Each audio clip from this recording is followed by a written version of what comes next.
Alright, y'all, so this was a recommended video by my cousin. Shout out Sean again. Y'all already know the first video was dedicated to bruh, cause, you know what I'm saying?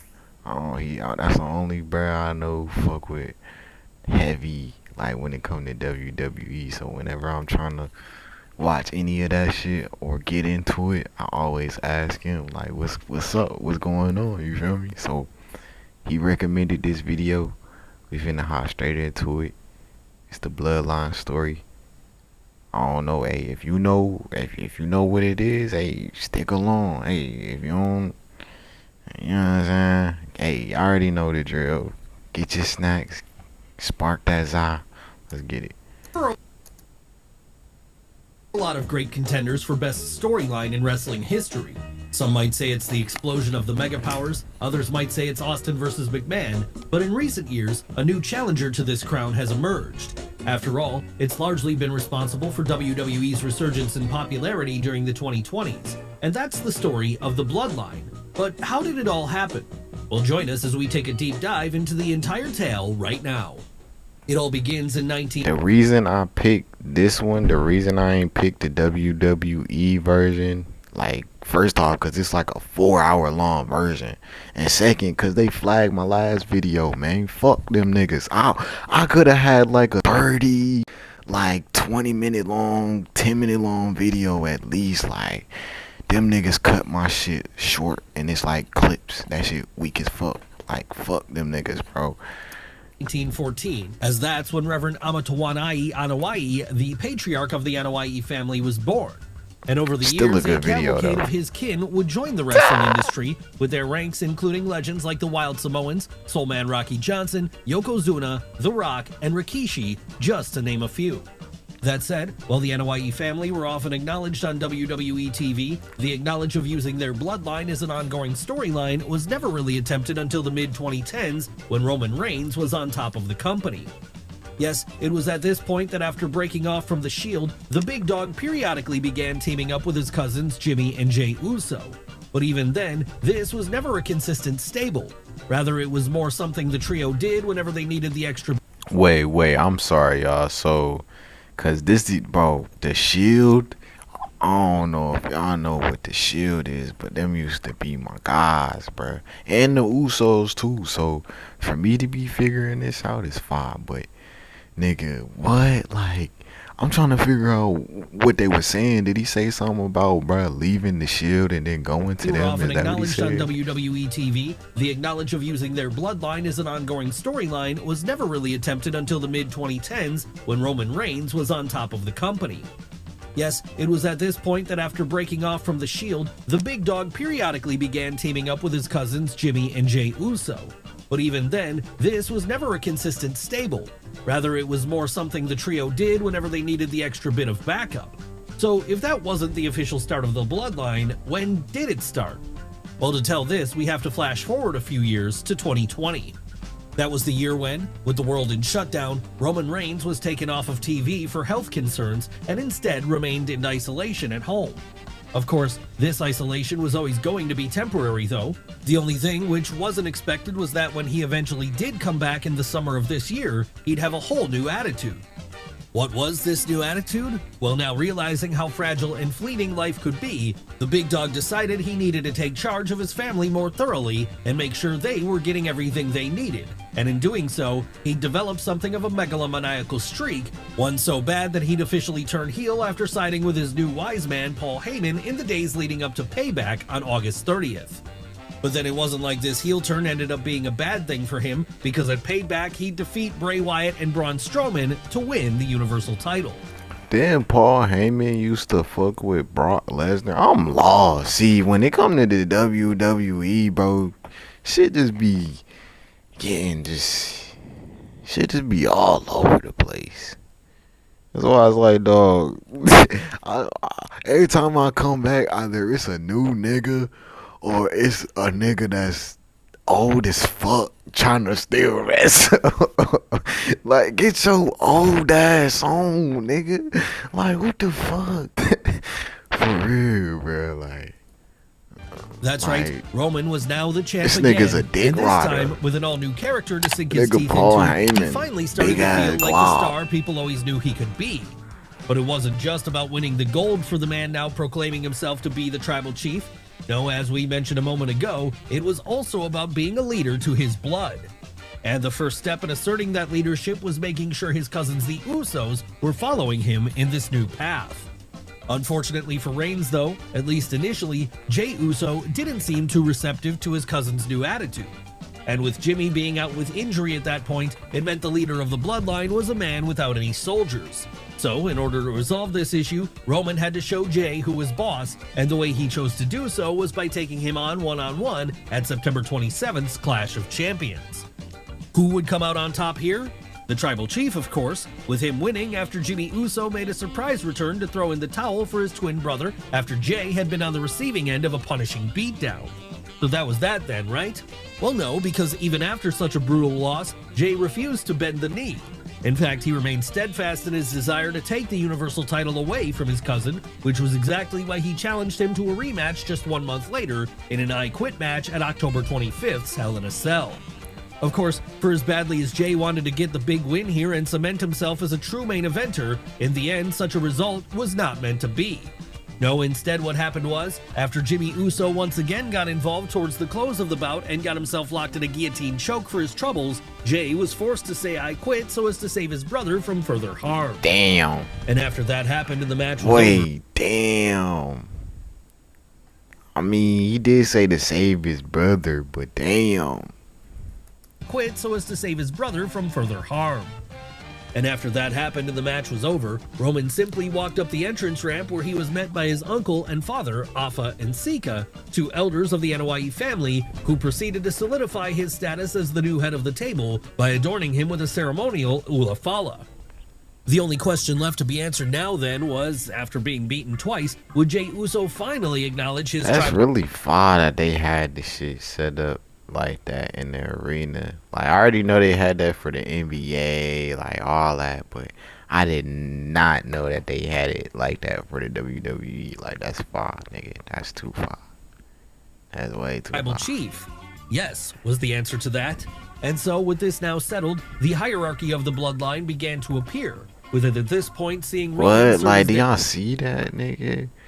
I'm talking about the crowd wrapped around the arena too, nigga. their leader, Paul That Heyman, shit serve as sweet. consigliere, and Jey serve as the attack dog who was often sent to soften up whoever his boss's next opponent was ahead of time. Who was that next opponent as 2020 gave way to 2021?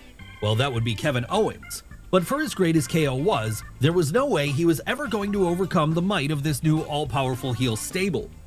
And the next challengers didn't fare much better either, because with Jey Uso always there to lend a helping hand, and with Paul Heyman always there to call the plays from a distance, the Tribal Chief was able to walk in and out of WrestleMania season, still the Universal Champion after an absolutely dominating performance saw him beat both Edge and Daniel Bryan at WrestleMania 36. And he wasn't the only one enjoying success then, as with his cousin there to guide him, Jey Uso was able to get a big win during the Andre the Giant Memorial Battle Royal on the April 9th episode of SmackDown too. One Uso who was not on board with the whole Bloodline yet though was Jimmy. And that became clear when he returned on May 7th and began berating his brother for being Roman's lackey. So realizing he had to assert his dominance again, the head of the table was able to manipulate things so that, after Jey briefly walked away from the group due to the tension between Roman and Jimmy, Jimmy was guilted into siding with the champ. And this in turn ended up bringing Jey back into the fold too, as for the first time, the Bloodline truly felt like a unified front.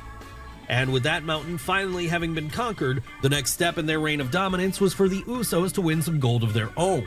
So that's exactly what they do when on July 18th, 2021 at Money in the Bank, while the head of the table was successfully defending his Universal title against Edge once more in the main event, the Usos would be beating Rey and Dominic Mysterio during the pre-show to become SmackDown Tag Team Champions. Really, by now, it felt like there was truly nothing that could stop the Bloodline. Hell, even when John Cena made a return to challenge Reigns at SummerSlam, it would do no good because the champ had by now leveled up so much, even the former face of the company couldn't hold a candle to him anymore. And this pattern would continue on as 2022 dawned too. Though by that point, the first cracks in the veneer began to show for the Bloodline, as it was in January 29th's Royal Rumble pay-per-view that Roman lost to Seth Rollins, albeit by disqualification, meaning the Universal title didn't change hands. And that wasn't the only problem the Bloodline were having by now. No, there were also issues with Paul Heyman, as after Brock Lesnar returned to WWE in late 2021, Roman Reigns began to become suspicious. Did y'all see Brock? Brock, nigga Brock, man. What the fuck happened to Brock, man? What happened to Brock, man? He look like a ginger ass nigga. God damn. He look like he cut logs and shit. Oh God, he chopped logs and shit, bro. What the fuck happened to Brock, nigga? After Brock Lesnar returned to WWE in late 2021. I remember Brock just walking out on stage, all this fucking explosions and shit, looking badass and shit. Now he just look like he cut log, fucking chopped down trees and shit, nigga. What the fuck? Roman Reigns began to become suspicious as to where his wise man's true allegiances lay.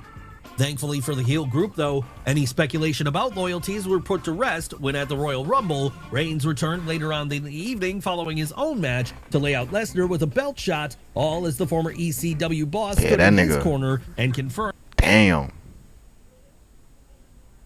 So, damn. That's crazy. And Paul Heyman, it's fuck you. It's fuck you. Like, you switched up on bruh. Like, that's weird. But it's like, damn, like, he did pretty much just, I mean, I can't even say, like, old ass, because it's like, Roman Reigns old as shit, too, you feel me? So it's really just like, hey, it is what it is. But Brock Lesnar, you is washed when it comes to the WWE. But you probably would beat the shit out of Roman Reigns' ass, for real. I ain't gonna lie. But yeah, hey. Confirmed he was indeed still on his side. That's tough. So this started the build towards a Reigns versus Lesnar match at WrestleMania 38. See? So, word, that's why they had like they got a right. Hey, I don't know about none of this shit. Hey, you feel me? Like I said, I don't know about none of this. When it comes to the storyline of WWE, I love it. But it's like, as much as I try to follow along with it, I'ma always end up just forgetting what the fuck is going on, and then later on down the line,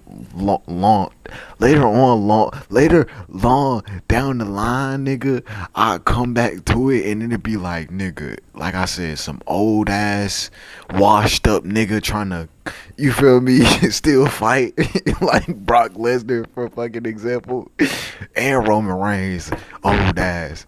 But hey, whatever. The image look good, you feel me? Or it's some new nigga. Like I said, like, bro, it's the WWE is just very, very predictable, and it's fucking just fake. But it's cool. It'd be cool. I fuck with the crowd. Like, that's why I say I love the crowd. Like, I wouldn't mind going to a WWE match and just yelling some bullshit out. Like, you feel me? That's probably the fun that them niggas be having. But that's why I say the crowd, because the crowd, they be active and they be funny as shit more than these niggas. Like, cause it just be all the play, it just be all the puppet show at the end of the day. And Brock's WWE. If this shit was really real, niggas will really real be on that timing, like really real be killing niggas damn near, you feel me? But hey, entertainment. WWE title would be on the line, winner takes all. And as WrestleMania closed out that evening, the Tribal Chief was standing tall as undisputed WWE Universal Champion, with his undisputed title run at this point being 581 days long. And Roman wouldn't be the only member of the Bloodline who'd be a double champion by the time the summer came around. Now, after successfully defending their SmackDown Tag Team titles at WrestleMania 2, the Usos would go on to unify them with the Raw Tag Team titles when they beat RK Bro on the May 20th episode of SmackDown, with this victory pretty much making the group the most dominating stable WWE had seen in decades, maybe ever. Little did we know, though, things were only just getting started and would get even better, because it was in the summer of 2022 that things went from great to all-time legendary when Sami Zayn started interacting with the group. At first, it was only supposed to be comedy segments for a couple of weeks. Mid-card heel Sami Zayn delusionally tries to get the help of Roman Reigns so that he can best his own opponents with greater ease. But as time went on, it became clear WWE had something special on their hands with this one, as Sami proved to be so lovable in his role of delusional heel, so naive in his belief that the Bloodline would accept him into their family, he was pretty much turned babyface by audiences everywhere. Sure, he would still technically be a heel, as would the rest of the Bloodline, but every time the Quebec native featured in a segment with the Usos, trying desperately to get an audience with the champ, it was impossible not to be endeared by him. And these feelings only got more intense once Sami actually started appearing in segments with Roman himself, as they had an instant chemistry together. But even if Zayn was slowly starting to grow on most of his newfound family, one person who was absolutely not buying what he was selling was Jey Uso. No, by the time the autumn was dawning, he seemed to be the lone holdout in welcoming the newcomer to the group with open arms. Well, sort of open arms, because in truth, Sami wasn't a full-blown member of the Bloodline yet. Rather, he was an honorary Us, with this being a title he had first suggested for himself a few months earlier in the alliance. That's and this gay. status as honorary Us was confirmed when, much to the chagrin of Jey, Roman gave a new t-shirt to his disciple emblazoned with this moniker. What was happening with the world title and the Ooze. I thought he was saying ooze. tag team titles while all that was going on? The same as had been happening to them in the months and years prior, because at SummerSlam both Reigns and the Usos successfully defended their respective gold, and at Clash at the Castle a few weeks later, the Tribal Chief would do the same again against his toughest challenger to date, Drew McIntyre. And the reason this was Roman's toughest challenger yet was because this event took place in Drew's native UK, Damn. with the crowd cheering him on towards victory. Drew every step McIntyre of the way. old as shit too. Sadly for the Scottish psychopath, however, his attempts to get a victorious moment on his home turf were spoiled when, towards the close of the bout, an all-new member of the Bloodline appeared and helped his leader to earn a victory. Who was this new member? Why, that would be Solo Sikoa. Yes, unbeknownst to the rest of the group, it appeared that the elders of the NOIE tribe had sent Solo to act as a new silent heavy for the Bloodline, and this was a role he would serve going forward then, even if his tribal chief was a little unsure. I guess that's really how that is though. Like when it come to the WWE, nigga, they can't be washed up. You feel me? You can't be washed up, nigga. This shit fake. This shit ain't real, nigga. You feel me? You can't be washed up. You can't be. You feel me? You can't really retire. Like, nigga, I could be 60 and still in the WWE, jumping off ropes and Superman punching niggas in the faces and shit. You feel me? Of him at first. And then there was Sami Zayn, outcast of the whole situation, someone who was still desperately trying to become a fully blown member of the stable. What Sami really needed then was something which would truly prove his loyalty to the group. And luckily for him, he'd get this at Survivor Series on November 26th, as there, he'd be part of Team Bloodline during the War Games match, where they went up against the babyface collective of Drew McIntyre, Sheamus, Butch, Ridge Holland, and Kevin Owens. Would Sami side with Roman and company over his real-life best friend KO here? That was the question everyone was looking for an answer to. And it was a question they ultimately got an answer to when, towards the close of the bout, Zayn proved his loyalty to the Bloodline by delivering a low blow to Owens, a low blow which directly led to him getting pinned by Jey Uso.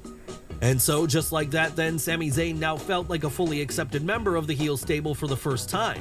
Hell, even Jey seemed to have fallen in love with him by now. But alas, if anyone was thinking it was going to be happy times from here on in, they'd be wrong, because after Sami and Roman lost a tag team bout to Kevin Owens and John Cena on the December 30th, 2022 episode of SmackDown, cracks would once again begin to form in that trust between the Canadian and the rest of his new family.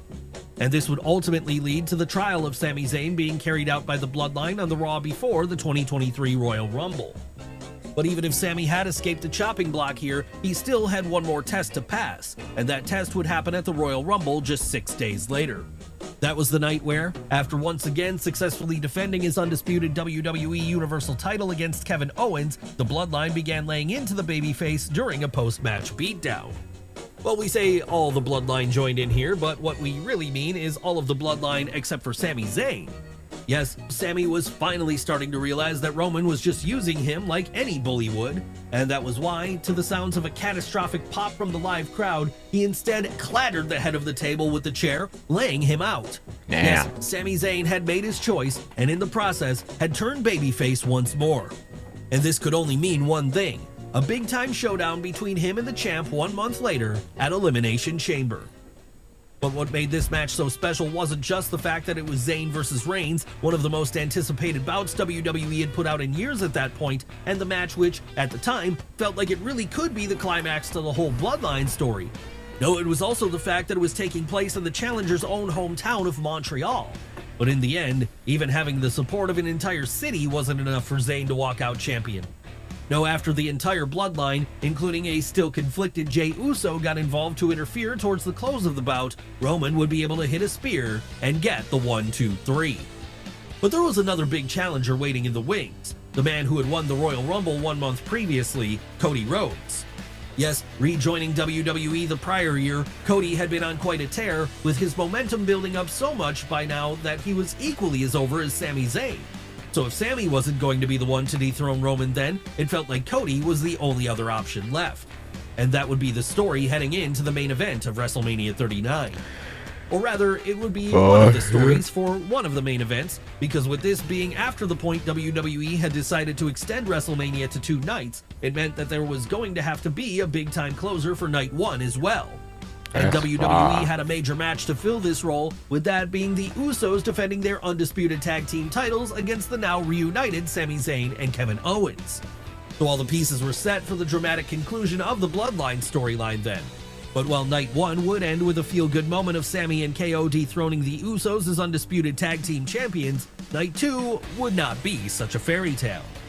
That's right, Cody had failed, and the Tribal Chief had won again, with his title reign now reaching 945 days in length. What did this mean for the future? Well, for Cody, it meant leaving the title picture behind for a while and beginning the process of building himself back up again. For Roman Reigns, meanwhile, it meant taking a sabbatical from the ring for a few weeks, and as far as the Usos were concerned, well, they weren't quite done yet with Sami Zayn and Kevin Owens. No, they'd continue to be a thorn in the side of the new undisputed tag team champions, with this being exactly what led to them partnering up with Solo Sikoa to continue going after them over the next few months. And that wasn't the only battle Jimmy, Jay, and Solo were involved in at this point. No, on the orders of the Tribal Chief, the other 3 members of the Bloodline would also form something of an uneasy alliance. Like, nigga. Was he hitting that nigga? On the orders of the Tribal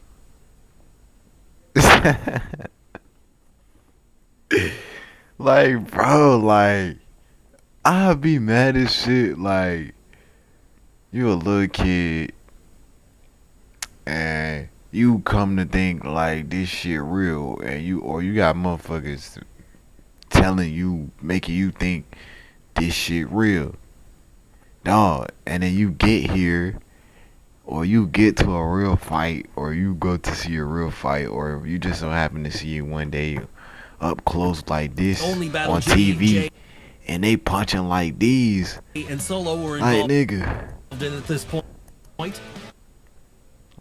I'll be disappointed. Like, I'll be heartbroken as a little nigga. Cause like, I mean, it's like you don't wanna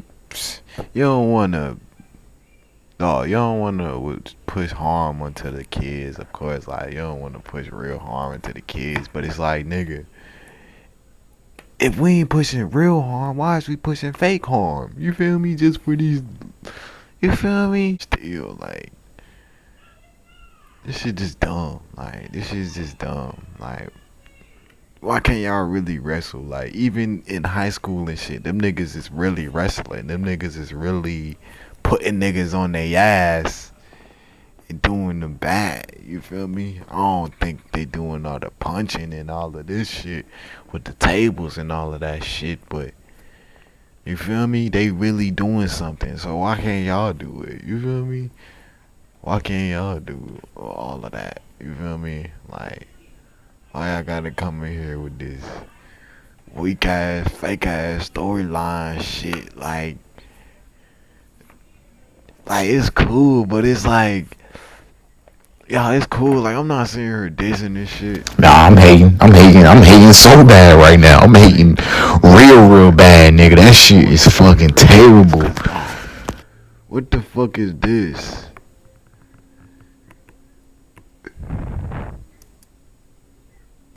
No, on the orders of the tribal.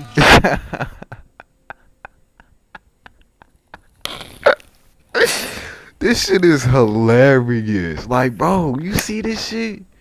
Do y'all niggas see this bullshit? Bro. Bro, like, and he, like, put his head down to, like, these niggas is definitely some professionals, but y'all niggas is, y'all could really do better. Y'all could really do better for real. This shit suck. Like, y'all could have made it more realistic than that, at least. Chief, the other three members of the Bloodline would also form something of an uneasy alliance with the Judgment Day over on Raw for a while, as both sides began to develop a common interest I just had in to destroying. just rant there, cause that shit is ridiculous, dog. Like I said, I'm not here to diss WWE. I'm here to, you know what I'm saying, be informed on this shit. You feel me, regarding the storylines and shit. But shit like that just be pissing me off, dog. Just be pissing me off. And then even when niggas get to really hitting each other, and it be over some bullshit. Like, that shit that be getting me tight. Like, that shit that be having me like, damn, like, a nigga really got hit over some bullshit. Like, damn. Like, y'all know what I'm talking about. Travis Scott, The Rock. You feel me? Y'all know exactly what I'm talking about, bro. Like, that's some bullshit right there. Niggas really getting hit over bullshit. But when it's, you know what I'm saying, when it's really time for a nigga to really, you know what I'm saying, get into it, it's fake as fuck. It's fake. It gotta be fake. Like, wow. Like, Destroying the Latino world order. Of course, all this was just a placeholder for what fans really wanted to see, though, and that was the return of the undisputed WWE Universal Champion.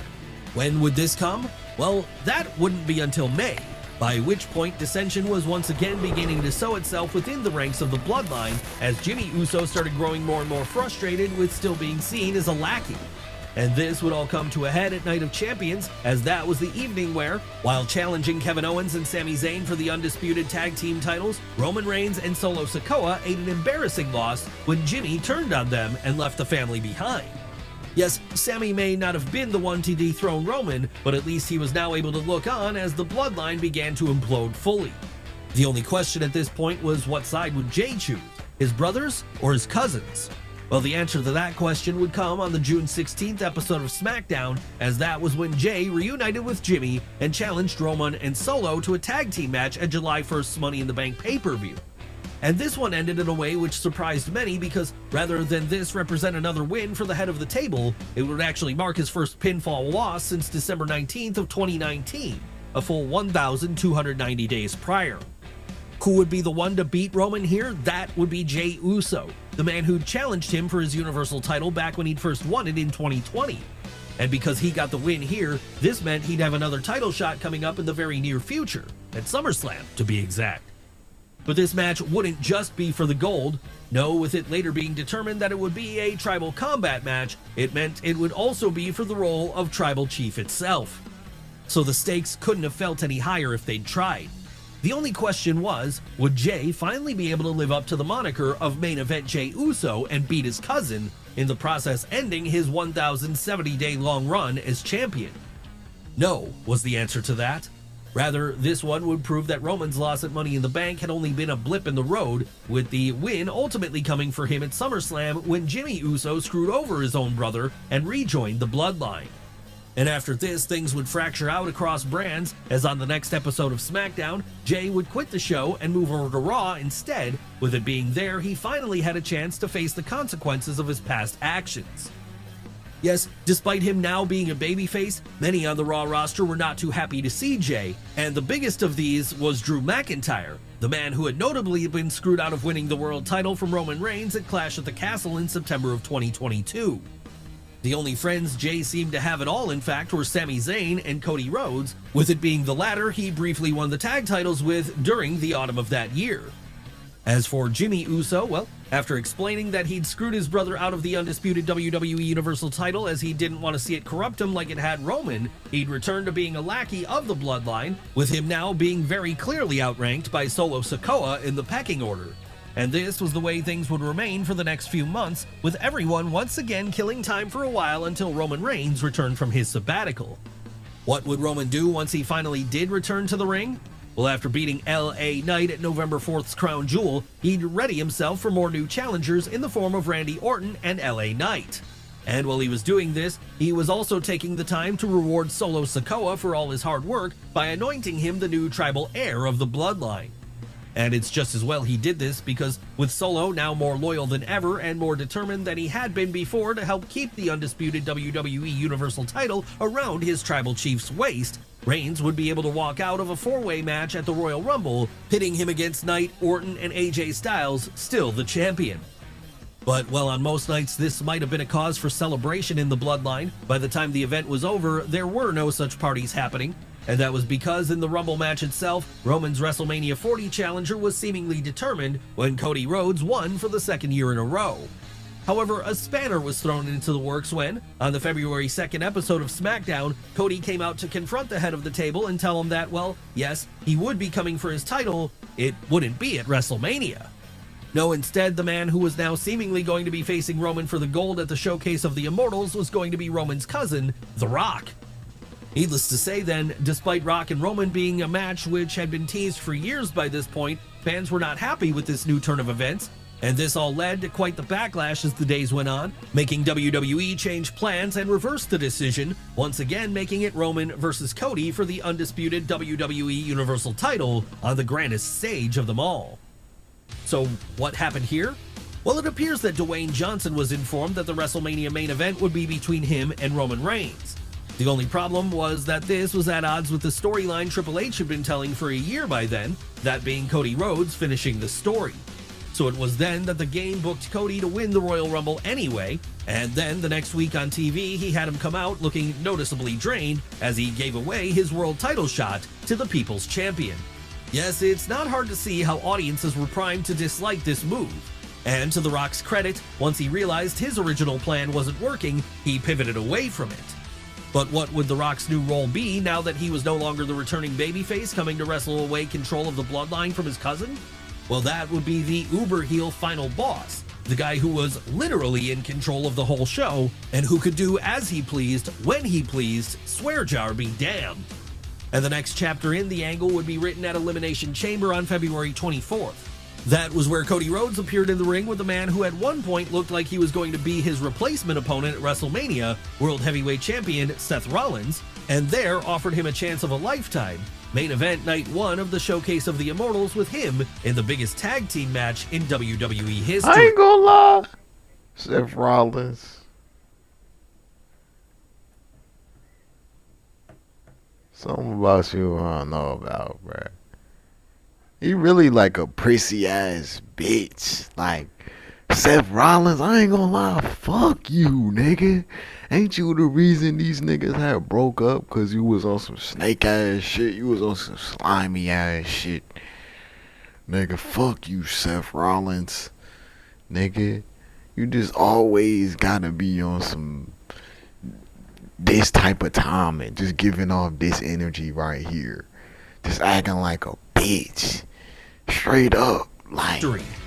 gotta That's right. tell it Night how one it was is, now nigga. going to be Cody and Seth versus Roman and The Rock, with the stipulation being that if the babyfaces won, then the rest of the Bloodline would be banned from ringside for Cody versus Roman on night 2. If, however, The Rock and Roman were able to get the win during the first night, then night 2 would be Bloodline rules. So like that, a year after WrestleMania 39, the stage was finally set for Cody to make right his prior mistake and for the Bloodline angle to finally reach its apex. And boy, were fans into this one, because in the weeks leading up to the show, arenas would be selling out left, right, and center as audiences everywhere were desperate to get in on the fun. Of course, for as much fun as it all was, though, there was still a... That's what I mean. Like, that shit be fun, but like, for niggas to be stuck or dwelling in these storylines or be like cooling with this shit, like, y'all know what I mean? Like, dog, for you to be dwelling into this shit or just be cool with this shit, not knowing what it really is, like, I can't be that. I'm just saying I can't be that way. I don't know about like I'm not saying here like I said, I'm not here to diss WWE or to make you look at WWE any type of different way, bro. I'm just saying how I feel respectfully. Respectfully, how I feel, nigga, is fuck them niggas, bro. Bro, I don't know why I was just being so nice. Like, it's fuck the WWE, nigga. Fuck that fake ass shit, nigga. It's all hate, nigga. Respectfully, nigga. All hate, all hate, all hate, nigga. Why was I being so nice? But it's just it's terrible. Like, nigga, this shit is just terrible, dog. They better off just doing regular wrestling, my nigga. You feel me? Like, I don't know. Like, this shit it just sucks. It sucks. A lingering fear in the back of fans' minds that if Cody had lost the year before, what was going to stop him from losing again? And those fears were only added to when, on night 1 of WrestleMania, Roman and The Rock were able to get a win over Cody and Seth, with this meaning the night 2 main event would indeed be Bloodline Rules. Of course, that's not the only big Bloodline moment which happened on night 1, though. No, elsewhere on the undercard, we would also get to see the Usos have their first one-on-one singles match together. Yes, after Jimmy, now fully brainwashed by Roman Reigns again, had screwed Jay during an Intercontinental title match against Gunther during the lead-up to WrestleMania, Jay had decided enough was enough and that he needed to rid himself of this part of his life once and for all. And so it was then that the two collided on April 6th in a match that tied up part of the story and allowed Jay to get the big babyface win. Once that was over, though, it was on to the big finale, the main event of WrestleMania 40 Night 2, pitting Roman Reigns against Cody Rhodes with the undisputed WWE Universal title on the line, Bloodline Rules. How would this one go? Well, in what has since been described as WWE's version of Avengers Endgame, the whole thing would go excitement to the max in the best possible way. That's right, after appearances from the Usos, Solo Sikoa, John Cena, The Rock, Seth Rollins, and even The Undertaker himself, we were down to 2 again, with Cody now finally having an even playing field against Roman Reigns. And because he now had an even playing field, at just over 33 minutes in, the American Nightmare was able to hit the head of the table with 3 consecutive crossroads after Roman became too distracted with attacking his old Shield mate with a steel chair, with this allowing Rhodes to get the 1, 2, 3. Yes, after 1,316 days, the reign of the Tribal Chief was over.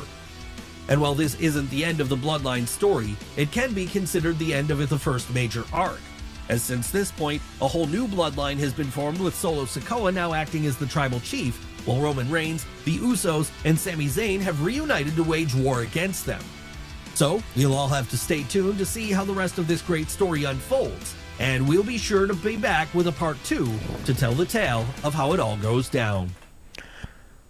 Wow. There are a lot of... Like I said, y'all, that shit was fire. Like, the storyline, like, it's some shit that'll really make you want to dwell in it. And, yeah, like, nigga, yeah, this shit is good, nigga. It's good. Like, these niggas is great actors, nigga. But it's some, like I said, when it come to the fighting, when it come to dog them live and performance and shit, that shit be blowing niggas, bro. Like it be certain parts of that shit just be blowing niggas, dog. Like we wanna see a real action, nigga. We don't wanna see that bullshit. You feel me? We wanna see real action. You feel me? Like that shit just be blowing me, bruh. That shit just be blowing me.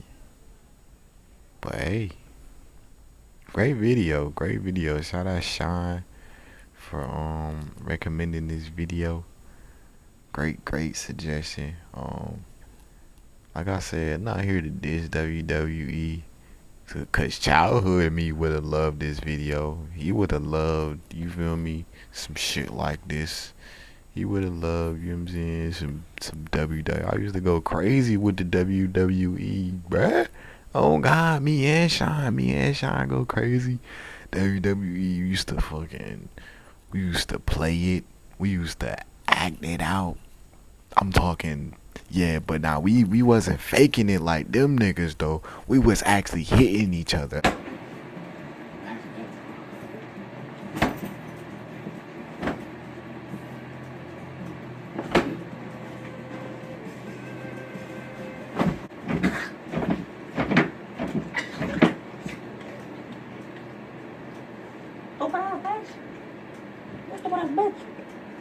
You did. Like, yeah, nigga, we was on that monkey shit, nigga. We wasn't faking the punches, bruh. We wasn't, nah, nigga. We was actually hitting each other on some shit. No bullshit. And them shits hurt. I ain't gonna lie. But yeah. Great video, bruh. That's what I'm saying. Like, old me or like little nigga me would have definitely loved some shit like this. So that's how I like the lens I gotta see it through. You feel me? Or the point of view I gotta see it through type shit. But yeah, y'all know the, you know what I'm saying, recommend if any videos you know what I'm saying, suggest me to watch or recommend, put it down in the comments below or hit me on any of my socials, alright, and I will react to it. Music too, alright, we got a Jace reaction coming. It should be uploaded soon. I did react to my song too, so definitely go check out Indigo Baby Flow. Go definitely check that out. And I reacted to it, you know what I'm saying, had to, you know what I'm saying, show myself some love in a reaction video, you feel me? And shit, y'all make sure to go check out the Twitch too. And I'm out, man. Y'all have a blessed one.